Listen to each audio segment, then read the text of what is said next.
And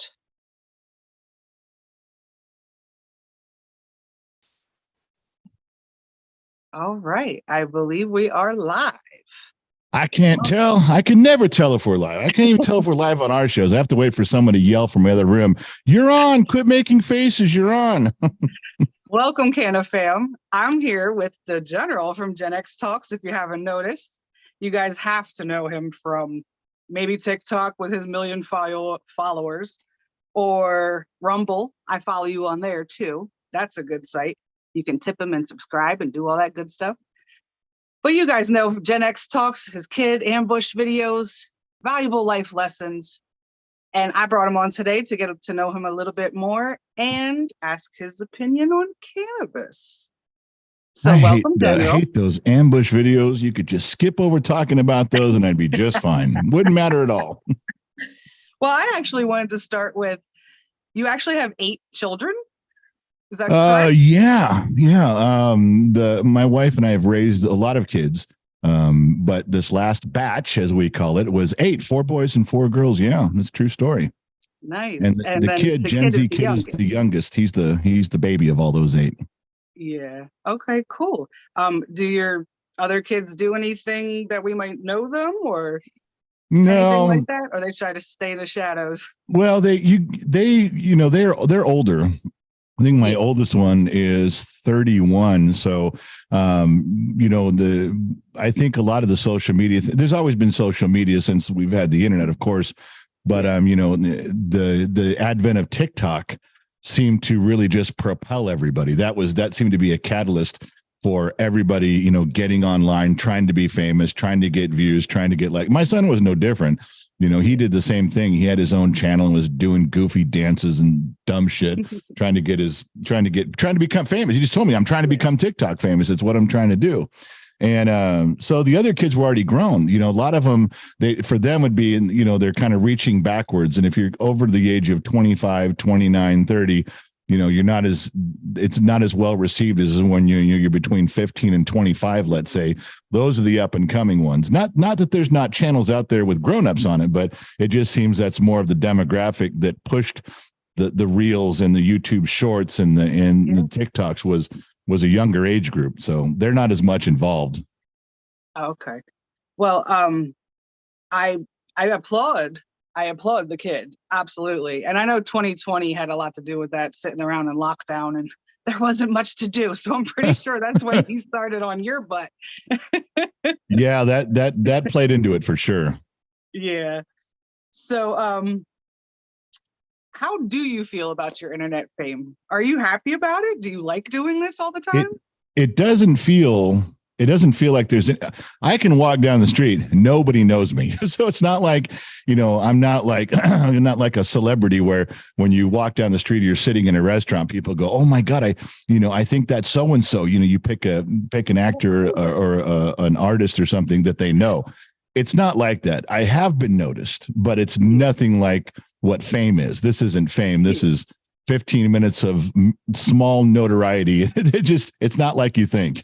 Hey, well, you've been making me laugh for I think it was probably like a year and a half. I found you guys or something like that.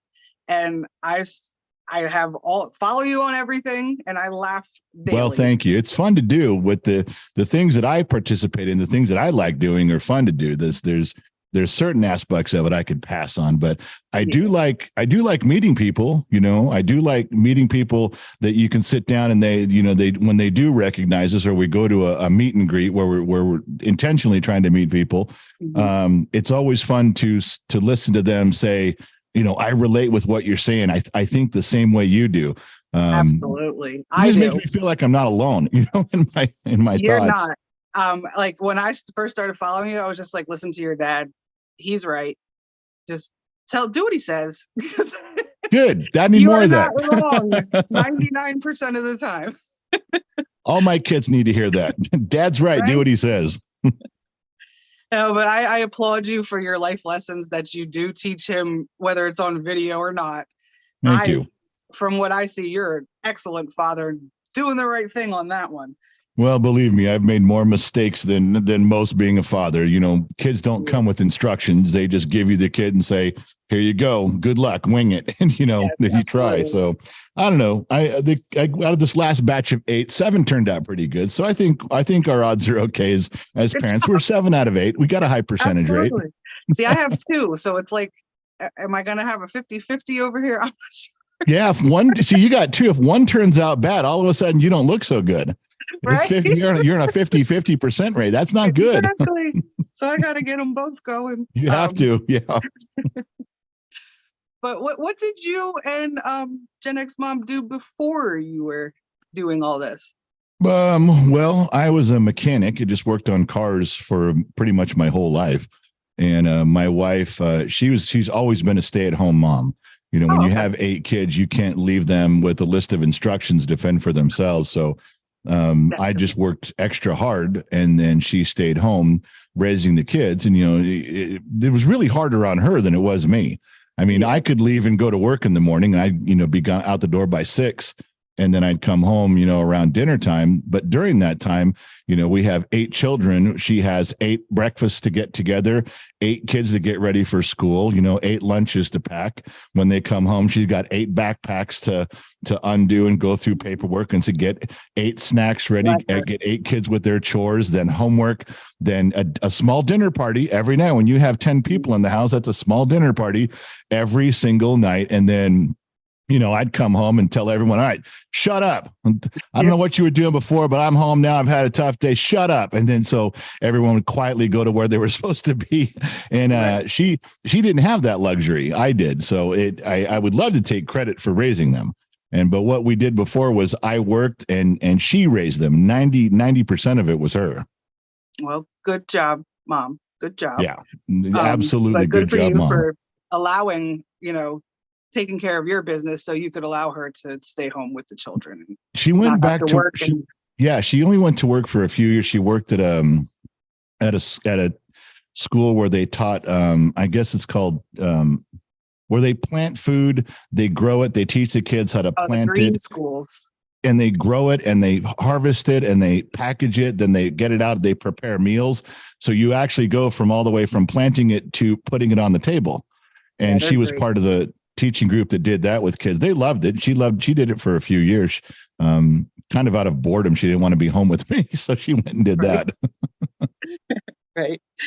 Um, so I'm not sure if you know a little bit about what I do, but I'm an educator mainly.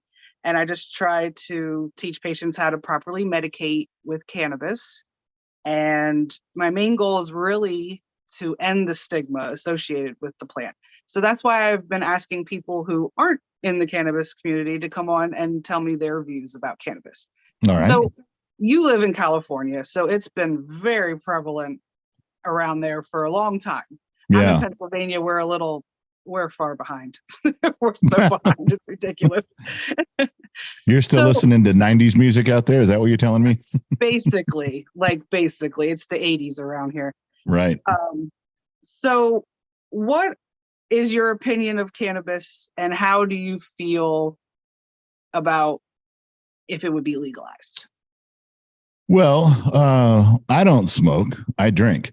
Yes. That's it's always been I drink Jack Daniels. I just drink whiskey, and there's always been people that come up. Oh, you don't smoke, bro? What's wrong with you? It's like I just don't. I don't get on you for not drinking. Don't get on me Yeah. for not smoking. But it's always been a pressure, Mhm. and it's always been easy to avoid. Growing up, in the 80s and 90s, because it was illegal. You could Mhm. always fall back on that. Say, no, man, I got to pass a drug test at work tomorrow. I can't, Yeah. and so you always had the illegal stigmatism, like you say, that goes along with it. So it was easy to maneuver that. But then, as you get older, your opinion changes. And if you're asking me what my opinion on weed is, it's varied. I will tell you it's varied. And this is from a non-weed guy. I don't smoke Yeah. weed. So, but there's a if you put me in charge of the world and said I have to get rid of one thing, alcohol or weed, at this point I'd get rid of alcohol. And I have my own feelings on that matter because I've been around weed my entire life, as well as drinking, but I don't remember ever having anybody smoke a bunch of grass and want to pick a fight with me. Never. Exactly. It doesn't happen. Everybody I've ever known is always mellow. They're like, hey, relax, man. Yep. You know, sometimes they get a little paranoid, but nobody ever wanted to fight me. I can't tell you how many fights I got in because people got drunk. Absolutely. I don't remember people smoking weed and being overly aggressive about anything, where alcohol causes all kinds of those problems.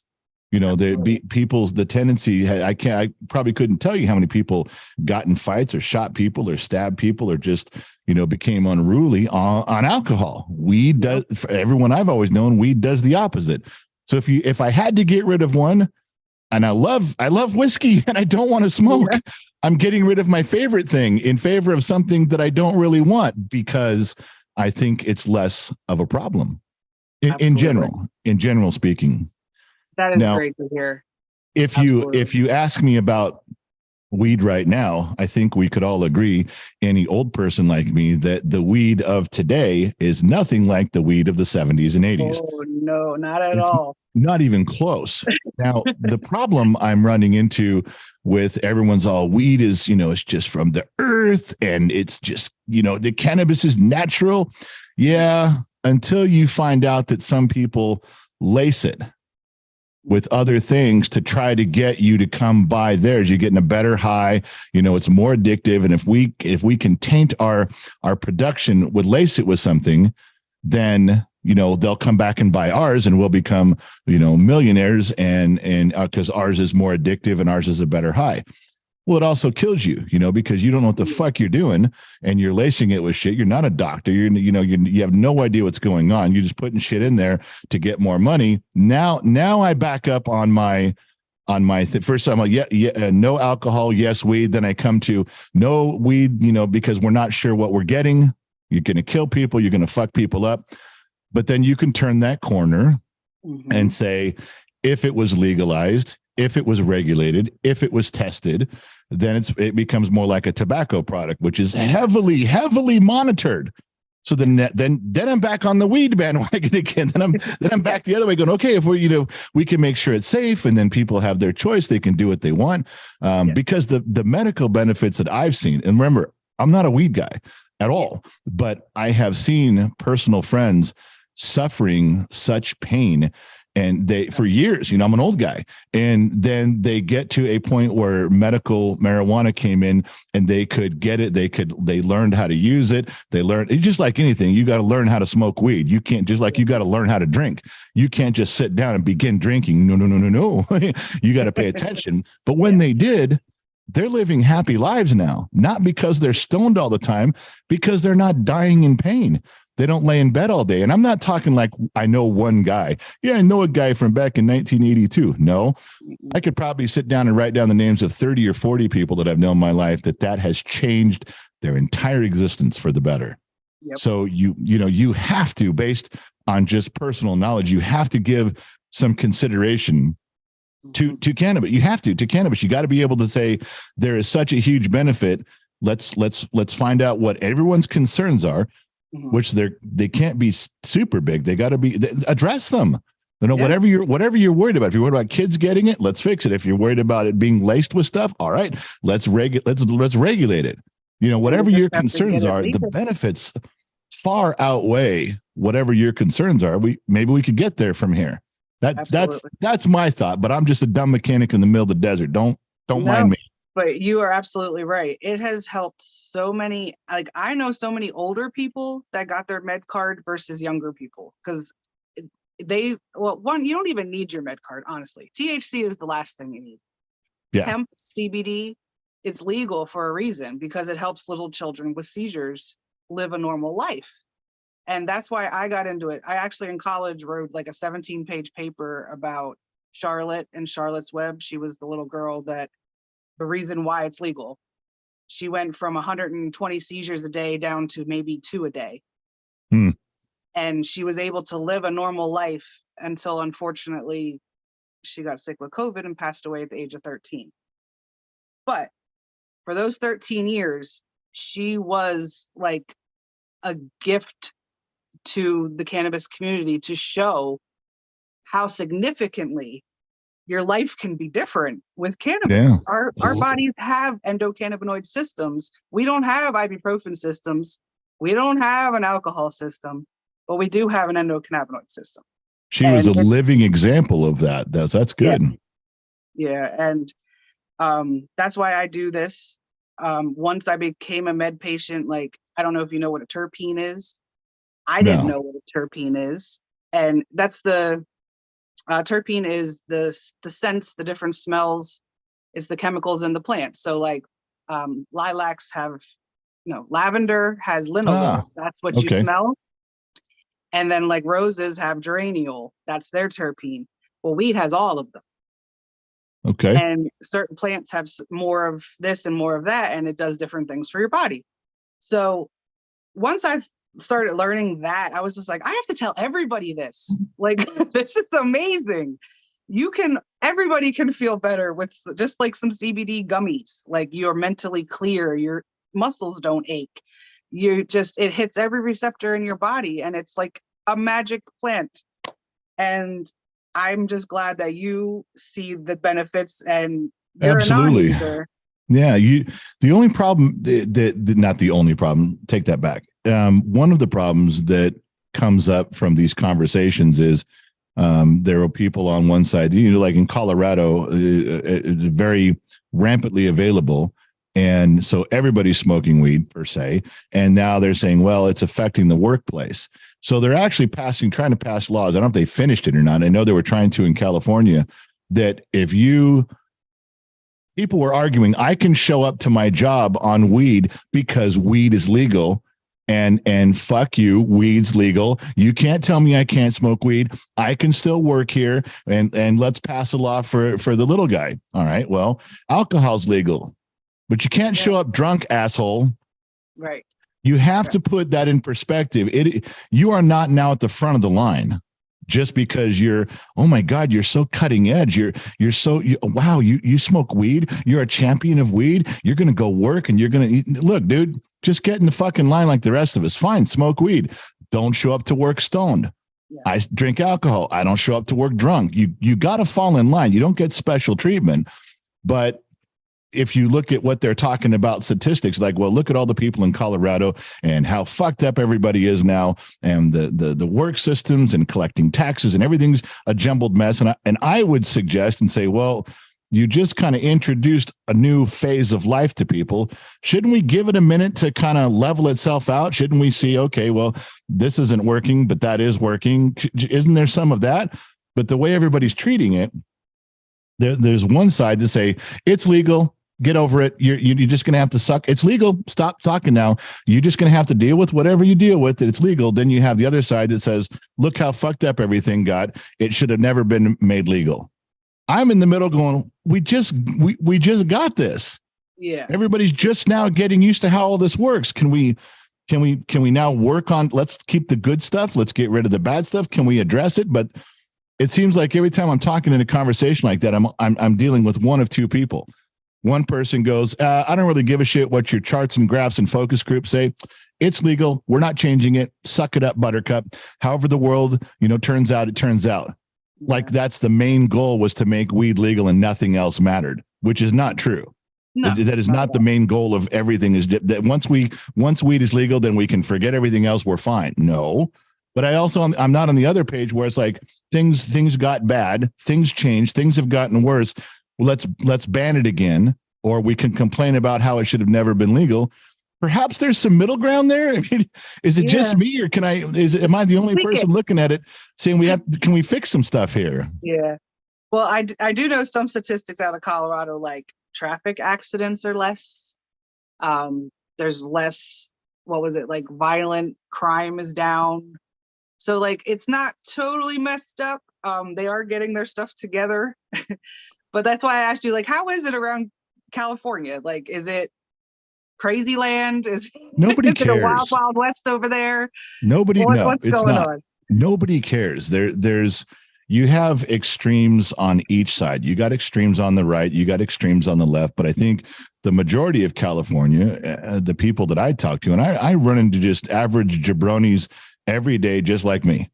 And people don't care. They'll be polite and say, "Hey, do you mind if I, light a J? You mind if I do a J? You mind if I blaze up a little?" No, but they ask. They don't just put it in your face and go, "It's legal, fucker. Just deal with it." Yeah. It's not like that. Even in public places, if you're out at the beach or something, most people are trying to be, polite. They're not trying to push anything into anybody's face. They're just like, "I'll just go over here, and do my thing, and I'll come back. And sorry if you don't like the smell. Let me move down a little bit." Yeah. Nobody gives a shit about it. No, I don't know anybody that even cares anymore. 30 years ago, it was a huge deal. It's like, dude, you can't bring. You have weed. You're carrying weed in your glove box. No, don't come into my house, my man. You need to. That's 30 years ago. It was like that. Yeah. Now nobody cares. If I have a barbecue and I got friends over or friends of friends, every one of them will come up and say, "Hey man, is it cool or should I go?" And I tell them, go back in the back part of the yard, and mainly because if my wife smells it, you're fucking out of here. She doesn't like the smell at all. She didn't care about the rest of it. She doesn't like the smell. So, it's not the Wild West. And nobody gives a shit about it anymore. No, you're not a hero if you smoke weed. You're not dangerous. You're not cutting edge. Like, oh, look at that guy. He smokes weed. No, nobody gives a shit. You're not a superhero for going against the man. You're just a dude who smokes weed. Nobody cares one way or the other. That's the way that's the way it seems to me. And I got a pretty good feeling what's going on out here, I think. Well, I'm trying to make it like that for the whole country. And it just needs to be, just so we can have more research. They are trying to pass bills just for the research and stuff like that. But there's literally like 30,000 studies that prove every angle of how cannabis can help. So I don't see what the problem is. I think they're just scared of the money and the big pharma thing. It could be. I don't know. That's above my pay grade, but I know some very good doctors that I've respected for years. And they will say there are more benefits than bad. There's more good than bad. There's a better upside than a downside. And these are guys that they sit on boards, multiple boards in big cities, and they're big, super powerful guys. They're the same guys I went to school with, guys at the same age as me that rose up and, actually did something with their lives. Yeah, I know people like that. And they've got some of the best opinions on medicine I've ever seen. And when they tell you this is, and they don't get into the politics and they don't get into the money and tax revenue and all that, they look this direction and say, this is good. Yeah. Then they leave it alone. They're not down there pursuing it. They're not beating the pavement. They're not pushing it. They're just, you ask their opinion, they will tell you. Yeah. So if you can respect those guys and listen to what they're saying, then you're on the right path. You're on the right path for everybody just getting along. However, remember what I said about shops that lace it. That's a big concern. That's a concern for me too. The Delta 8s, and you see this, the stuff you see at the gas station that says THC and whatever. God, those are what scare me. I just saw an article on that about something served gas station. They called it gas station weed, but it really wasn't weed. But it had to do. They said it's like legal meth. And the stuff that they mix in there, and it's at gas stations right now. And I saw an article where the guy explained it. He showed it. He goes, they just changed the chemical compound a little bit. Now it doesn't fall into the category of meth. Now you can sell it across the counter, and it is 100% meth. And you're like, what? Well, now they're taking those things and they're taking some gas station weed. They're trying to push the THC thing. They're mixing it with this stuff that's, quote, at the moment legal. And now you're going to get people that are taking gas station weed and dying over it, and then your job's going to be a lot harder. They're going to put you back to starting over again, and it has nothing to do with you. It has nothing to do with your end of things. And the guy who was doing the interview says, "Well, why is this even?" He goes, "It happens all the time.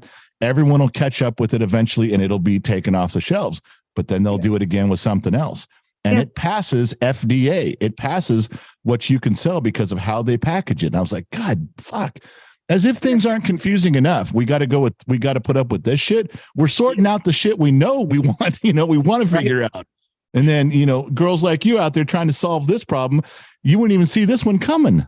Exactly. And that's the other thing that is also happening with the legal products. They are, it has to have under 0.3% of THC, Delta 9 THC, because there's Okay. Delta 8, there's Delta 10, there's all kinds.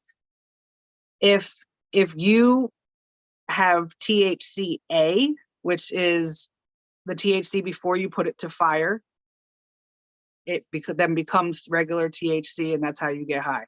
So if it's listed as THCA, it can have 30%, and it's freaking legal. Wow. And I was like, how are these people doing this? And that's how I finally figured it out. I was like, they're selling real weed, but it's labeled as hemp because of its A. Yeah. Nothing's been activated yet. Nothing would surprise me about loopholes until okay, there's another reason, in my opinion, to get a hold of this product with the government. Say, let's just come up with some rules. Let's agree to them, and then let's enforce it. Let's follow it. And then get it. Like if they could bring you on as an advisor in Washington and say, okay, let's figure this out. You would be like, okay, here's some stuff we got to change right now that are loopholes that are making us look bad. Yeah. But you need 12 people like you doing all the angles because there's so many loopholes, there's so many things. But just imagine if you could tighten it up to where you're like, look, I just want the beneficial parts. Yeah. I need your help regulating all the bullshit out. Let's just get to right here where everybody can be happy, healthy, and without pain. That's it. But until then, that's just two loopholes you and I are talking about right now. Yeah. And who are we? Think about how many are actually out there. Exactly. That's tough. It really is. And that's why somebody just needs to get it together, write the proper proposal, because there's like 5 of them up in the Senate or whatever, and they all are focused on a different thing. Can we put this all in one thing and just say we need to do, because like banks, even cannabis businesses cannot get loans. You can't even deposit the money in the bank. You can't. You cannot deposit money. It's part of an illegal business still, and the banks cannot even take that money as a deposit. Yeah, and it's freaking ridiculous. Like, how are we allowed to operate on a state level, but I can't use a bank? Yeah, no. In California, they will issue you a permit. It's a long process and it's expensive, but when you become a licensed state of California cannabis dispensary, you're licensed. The cops won't bother you. The federal government, the feds won't bother you. Everybody leaves you alone because you're complying. And so you go through the whole month, you got all this money and you say, where do I put it? The banks still say, we're not allowed to. I'm sorry, because all banks are federally insured, Yep. And they can't. It's just freaking ridiculous. And that's why, and we also need like patients. In my state, a medical marijuana patient is 100% of the time DUI. Doesn't matter if you get tested and you have like, I think it's like 0.09 nano whatevers in your system. It could be from processing it from 5 days ago. You're DUI. Well, and aren't those old rules that are now, being applied? Well, they updated it with like the amount of THC in your system. Now they did put a bill through that you actually have to fail the sobriety test to be taken in and tested. Good. That helps. Yeah, we're getting there, but a lot of people can't even function or can't take the anxiety of driving unless they have a little something in their system. Yeah. There would be so much more road rage out there. Just how many people climb into their car, even if you get high and you become paranoid and you get anxiety because it affects people differently. I've seen some people have a bad trip on regular weed. It just doesn't agree with them. I've never known one of them to jump in a car and go racing across the freeway. You always find them in the corner of the bathroom going, "Leave me alone till this wears off." No one's trying to steal a car and rob a liquor store when they're high, even if they're not having a good time that right. I've seen. And I know when I'm driving, if I am a little too medicated, I am going way slower than I'm supposed to be. And I'm very cautious. And sometimes I'm just like, I don't even know where I'm going right now. What's happening? Have, And I pull over and figure it out. have you seen that TikTok where the two, there's a few variations of it now where there two people are high in the car and the cop pulls them over. It is so hilarious. And Is it like the SNL skit one? It could be. I've seen like 3 or 4 different variations. Maybe SNL did the first one where the cop comes up and goes, how high are you? And the driver goes, Hi, how are you? Hi, how are you? And it goes, what are you doing? Because I'm just waiting for the stop sign to turn green. Yeah. Nobody's killing anybody high on weed. No, I mean, the absurdity of finding extreme examples would be so rare it wouldn't even count in a study. It's inconsequential when you put it up to other problems like alcohol or methamphetamine, all the stuff that's out there. It's not even in my opinion. But what do I know? Nobody listens to me anyway. Yeah, they do. I listen to you. Another example that a way of they're trying to make us look bad. A worker at a processing plant for, I think it was True Leave, she passed away, and they said it was from inhaling keef, the dust from off the weed. I'm like, one, she had to have lung issues previously. That's not just going to happen. Like, how? Like, I would be dead by now. Well, there's extreme situations.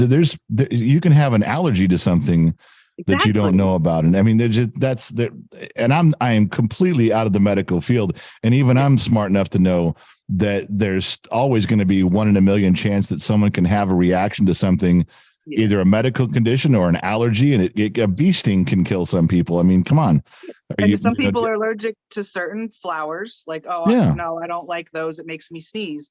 Those terpenes can be in your weed and make you snotty. But like your example of someone dying, inhaling, the dust like that, they don't care. They've got their story. They've got their headline.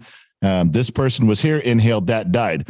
Well, do you want to dig any deeper? Nope. I'm fine with that. I'm fine with my headline right there. I've got I've got all the information I need. Nope. Off they go. And that's the problem. That's politics.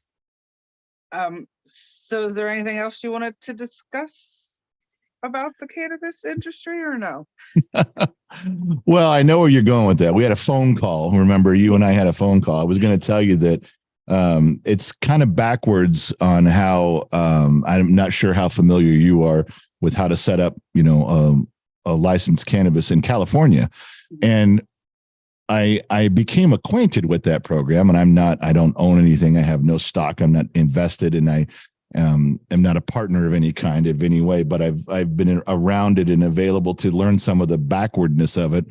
So I thought, let's say you're going to open up a store, you're going to open up a shop, and you're going to medical marijuana, licensed cannabis in California.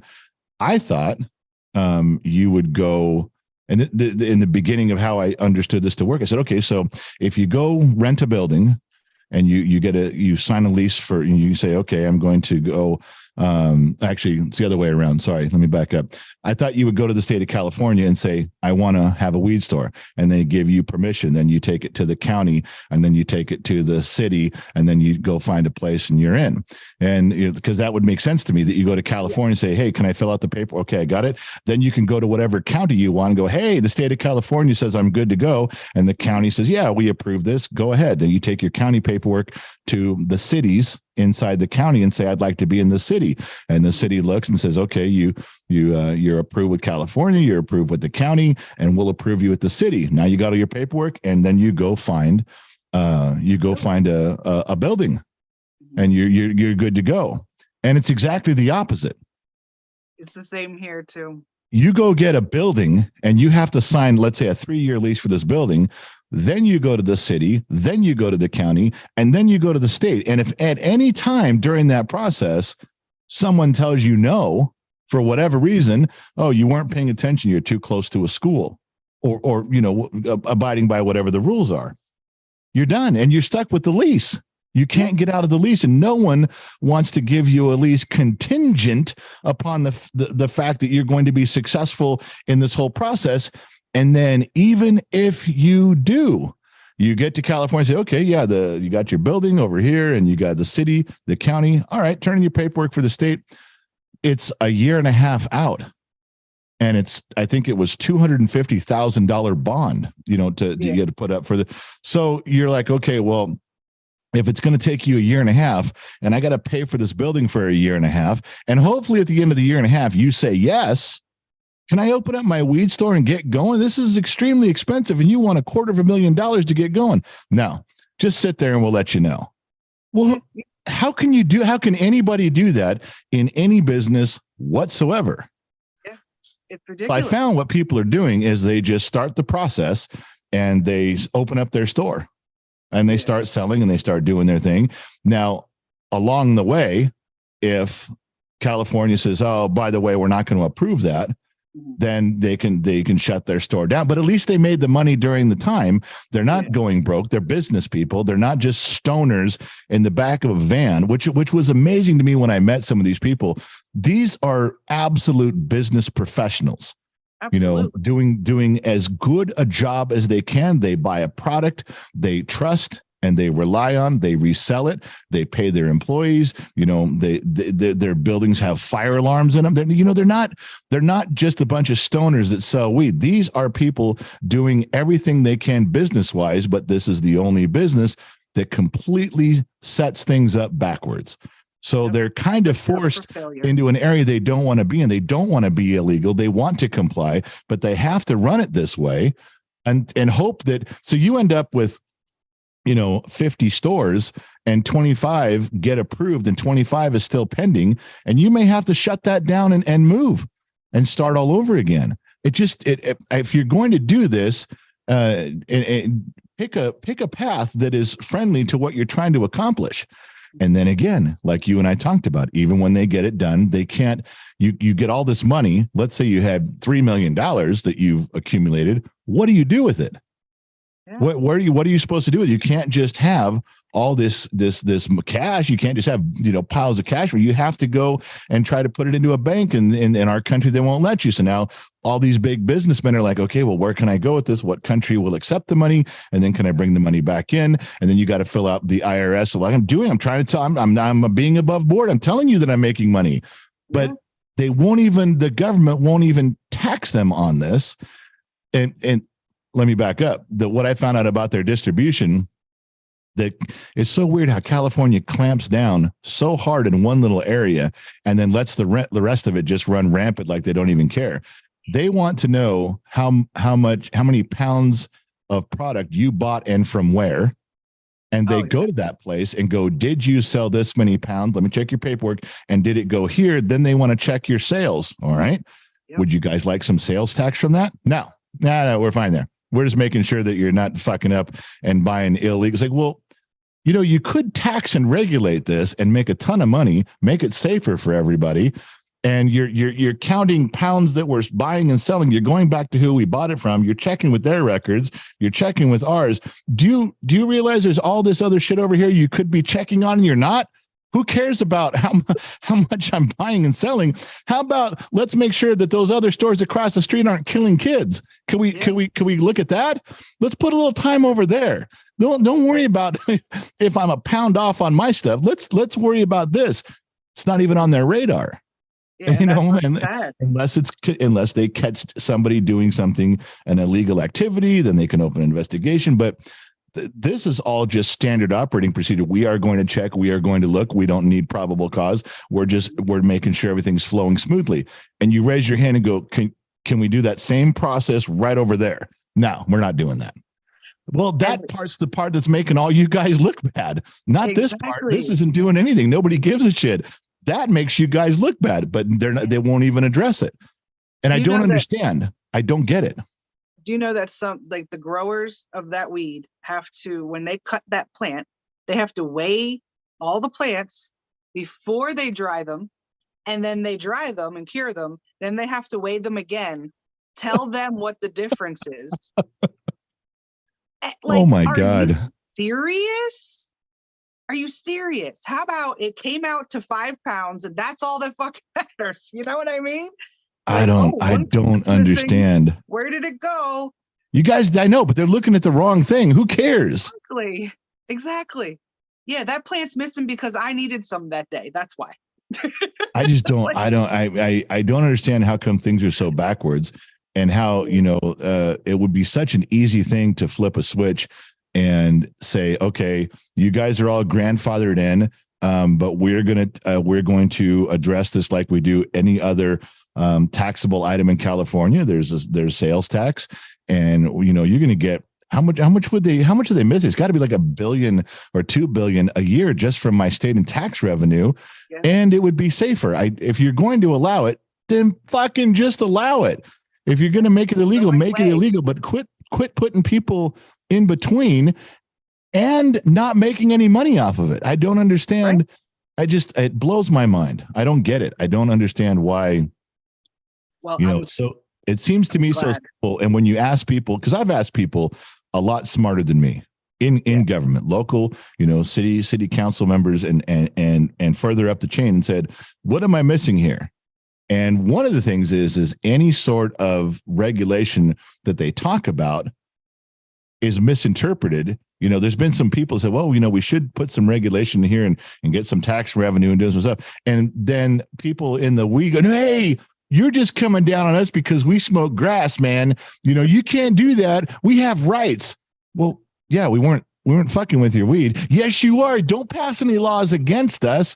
It's like there's people on that extreme that don't get it either, that are fighting against no, man, just no regulation, no law, don't pass anything in my state. I see that. It's like, wait a second, we're doing this for you partially here, man. We're trying to get level the playing field and make it all work. And there's people that go, if you bring it up, we're gonna boycott you. We're gonna protest you. So I don't know. You know what? Thank God you're taking care of this. Well, that's why we need the education, and that's why I try to get the word out as much as possible so people can freaking understand. And hopefully one of these senators or somebody puts out the proper bill and they actually pass it, and we can get everything where it's supposed to be. Regulation, everybody's making money, the government's making money, I'm making money, everybody's making money. You can make so much money. All I'm doing is looking at it from my generation's point of view, my old ass. I look at it with common sense and try to just formulate an opinion just based on, I don't have charts and graphs. I don't have focus groups. I don't have a call center of people that can give they can call out to 1,000 people and conduct a survey. I just literally look out my front door and see what's going on and go, well, that doesn't seem right. Or that seems like it's going in a good direction. But try to convey anything street level, nuts and bolts level to anybody in charge. And within 30 seconds, they overcomplicate it, muddy the waters. And I don't want to talk about it anymore. I'll go back to what I was doing. And I think they do it on purpose. They do. They really do. Well, I think we're going to wrap it up. We've been on for 45 minutes. I am so glad that I got your opinion on cannabis and got to talk to you a little bit more. I hope that people can see that even people who don't smoke weed are for weed. It is a good thing. And that's what I'm doing on this new series, just trying to get non-smokers' opinions and just make people understand that it is necessary to. Well, I think that's a good approach for you, because you could probably find smokers all day long to be on your program and tell you. I think that's a good approach for you, to find people that primarily don't smoke or just that's not their thing, and then get their. That's a good approach to get their opinion on it too. That's good. That's what I'm trying. So we can get the word out that normal people are for cannabis as well. Normal. You called me normal. Just thank you. Normal people. I appreciate that. That was nice of you. Bit of a stretch, but thank you. So guys, if you don't know, the General's on Rumble, where you can subscribe and you can also tip him as you go. And sometimes he gets on there and talks about stuff that you never know what's going to come out your mouth sometimes. That's for damn sure. I love that. And you always interact with the people and talk with the people and what they have to say and answer their questions. And just love your parenting style 100%. Thank you very You're much. a great dad. Well, I appreciate you. Thanks for having me on today too. No problem. I thank you very much again for being here. And I will put this on the audio on the podcast. Everybody can listen whenever you like. And catch us next time. Thank you, Oh, so General. you do this on an audio pod? You're going to take it for just an audio podcast? Yeah, I take the audio and put it on my Spotify. Well, I think your audience should know that I'm extremely handsome.